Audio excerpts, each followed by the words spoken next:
Hi, I'm Patty Kim. Today we're headed to East Africa, famous for sites like the Serengeti Plains.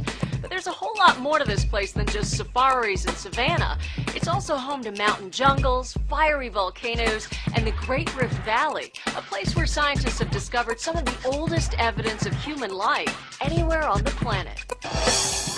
East Africa, a gateway to a whole other world.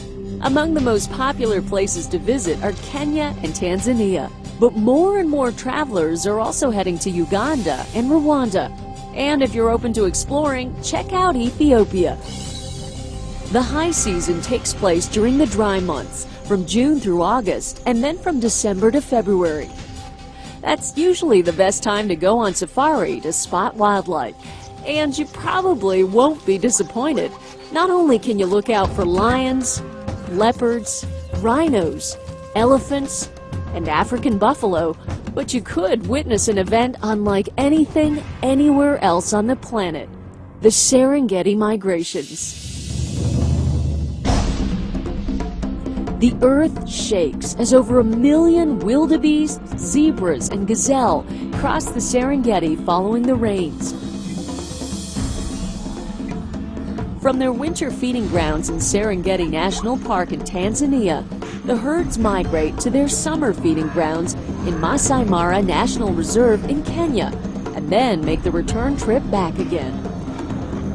With the herds come the hunters. But no matter what obstacles or dangers the herds may face, the migration continues.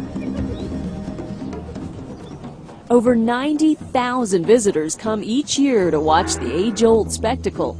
So for a front row seat to the greatest show on earth, be sure to book well in advance. For wildlife watching that's a little bit more up close and personal, head west to see the rare mountain gorilla. There are only about 700 of these creatures left on the planet.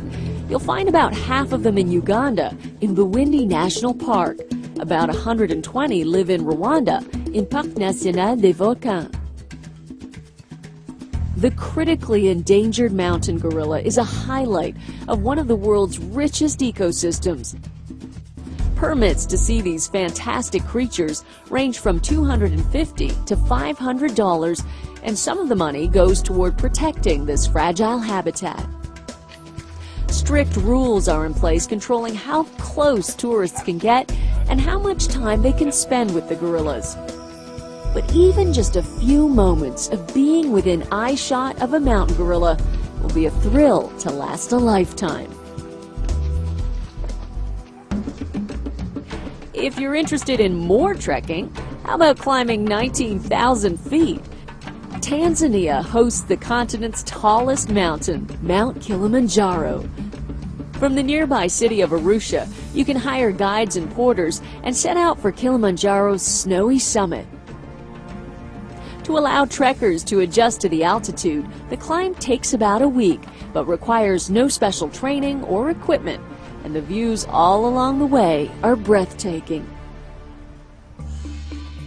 For something a little out of this world, head for the soda lakes of western Kenya.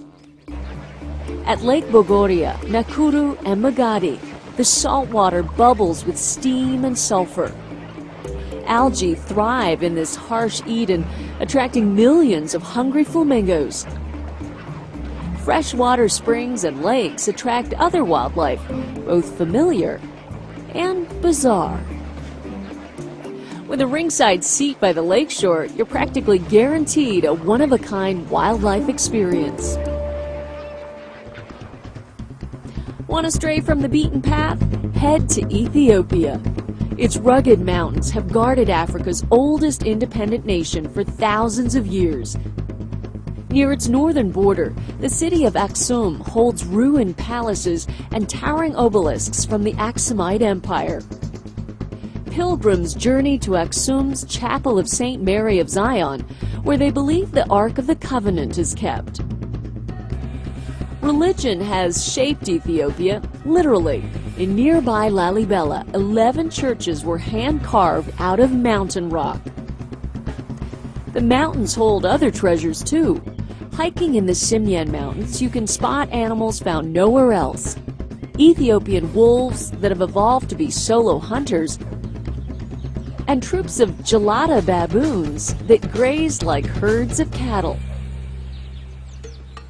After all that hiking and trekking, a little chilling out might be in order, and there's plenty of room to spread out and relax on East Africa's shores. Coastal towns such as Lamu, Malindi, Mombasa, and Zanzibar are home to pristine beaches, flourishing coral reefs, and a view into traditional ways of life that go back for centuries. You'll find that English is widely spoken in many major tourist areas. Wear clothes that are light, long, and loose. They'll help protect you from the sun and fit in with local customs. Traveling on safari to remote locations is slow, so make sure to budget extra time for getting around the countryside. It'll be well worth it.